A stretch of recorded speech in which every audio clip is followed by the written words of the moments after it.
Assalamualaikum warahmatullahi wabarakatuh. Perkenalkan, saya Bayu Wirawardhani dari kelas MPIC. Pada kesempatan kali ini kami akan menjelaskan singkat tentang analisis SWOT pada metode penyusunan rencana strategi. Analisis SWOT sendiri merupakan singkatan dari strengths atau kekuatan, opportunities, peluang, aspiration, aspirasi, dan result. SWOT merupakan pendekatan strategis yang berfokus pada kekuatan dan berupaya memahami organisasi dan lingkungannya dengan menyertakan pendapat para pemangku kepentingan yang relevan.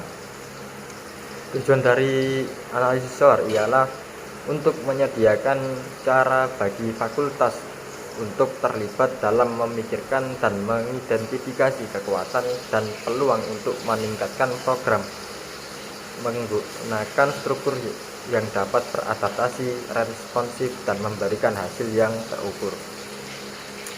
Berdasarkan artikel yang dipublikasikan oleh University of Missouri, analisis SWOT ialah suatu pendekatan dalam analisis bisnis yang berfokus pada kekuatan internal, peluang eksternal, aspirasi atau tujuan jangka panjang, dan hasil yang diinginkan. Pendekatan ini berbeda dengan analisis SWOT yang menitik beratkan pada masalah, kelemahan, dan ancaman. Berikutnya, langkah-langkah dalam analisis SWOT. Yang pertama, kita mengidentifikasikan kekuatan, atau pada pembahasan ini disebut juga strength. Pada pengidentifikasian kekuatan, tahap pertama yang kita lakukan ialah pengumpulan data, yakni dengan mengidentifikasi dan mendaftarkan kekuatan internal organisasi. Kemudian mendiskusikan untuk mengeksplorasi apa yang menjadi keunggulan.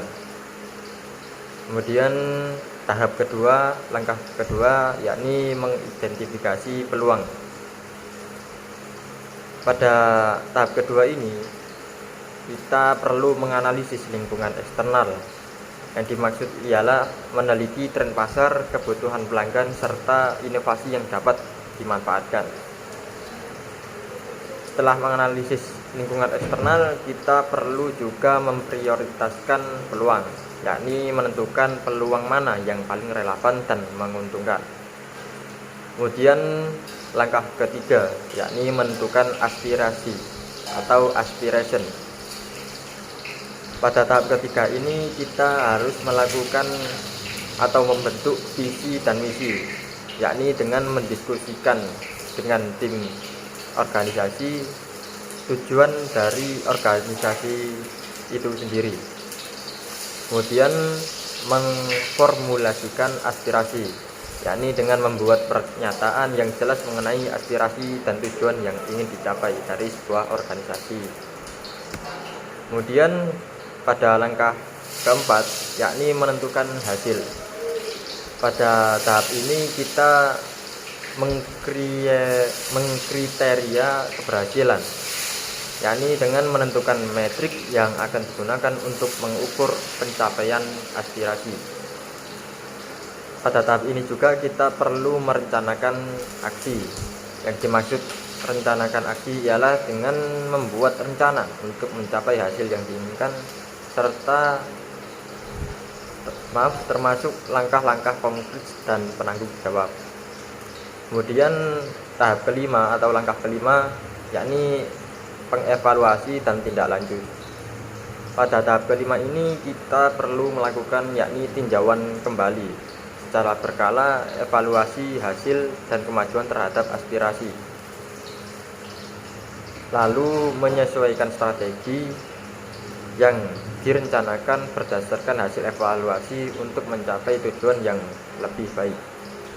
Kemudian langkah terakhir pada analisis SWOT yakni komunikasi dan implementasi.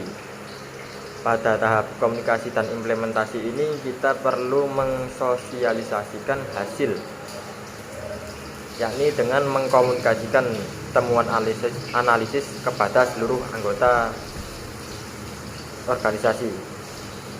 Kemudian mengimplementasikan rencana, yakni melaksanakan rencana aksi yang telah disusun dan dipantau kemajuannya secara teratur. Terima kasih, mungkin cukup dari statement kali ini. Kurang lebihnya mohon maaf. Wassalamualaikum warahmatullahi wabarakatuh.